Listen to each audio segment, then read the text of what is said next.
ભાઈ આ તારા સસ્તા ટટ્ટાઓ મહીપત બિચારા ગરીબ બેરોજગાર લોક તારા સસ્તા ટટ્ટા મતલબ એ લોકોએ તો જિંદગીમાં કશું કર્યું નહીં બિચારા લોકોએ બસ ખાલી તારા ટટ્ટા બનીને રહ્યા ટટ્ટા ખબર પડે છે ને ટટ્ટા એ મહીપત ટટ્ટા ખબર પડે છે ને ચોર લોકોના પૈસાનું તે આટલું બધું ફ્રોડ કરી નાખ્યું જે લોકો વિદેશની અંદર રહે છે એ લોકો તને આટલું ફંડ કરે છે એનું રીઝન એક જ છે કે એ લોકો પાસે સારું કામ કરવા માટે ટાઈમ નહીં તો એ લોકો સારું કામ કરવા માટે તને આપે છે પૈસા એ લોકો એવું વિચારે છે કે ચલો ભાઈ અમે બી થોડું પુણ્ય કમાઈ લઈએ પણ એ પુણ્ય કમાવા માટે તને કરોડો રૂપિયા લોકોએ આપ્યા તને લોકોએ સમજ કે ભાઈ આને લોકોએ આપ્યા 2 કરોડ 2 કરોડમાંથી આને 1 કરોડનું કામ કર્યું અને 1 કરોડ આને મૂકી દીધા એના ખિસ્સાની અંદર તો ભાઈ આવી જ સેવા જો કરવાની હોય તો તારા જેવી સેવા તો ભાઈ કોઈ પણ કરી શકે એની અંદર તારે ગામની અંદર કોઈ ઝંડો લઈને ફરવાની જરૂર નહીં કે તું બહુ મોટો સમાજ સેવી છું અને તે આખો સમાજ સુધારી દીધો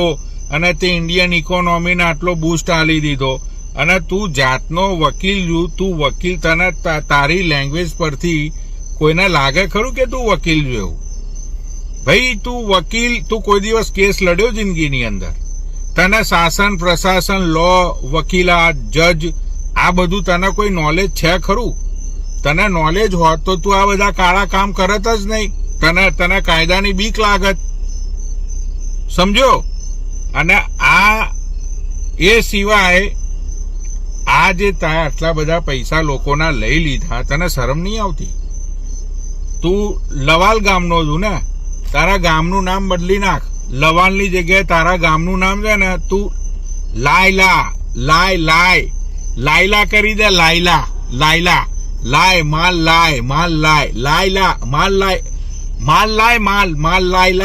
લાયલા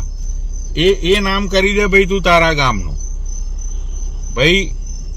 ચોર તને આટલા બધા પૈસા આલ્યા તે તારી જિંદગી બનાવી લીધી તારા ફેમિલીની જિંદગી બનાવી લીધી સાચું તો બોલ તે લીધા છે તો સાચું બોલ પબ્લિકને કે હા ભાઈ મેં સેવા કરી અને સેવરના વળતર રૂપે મેં આટલા પૈસા પબ્લિકના લીધા સમજો જય શ્રી રામ જય ગૌ માતા અલ્લાહુ અકબર जीसस की भी जय।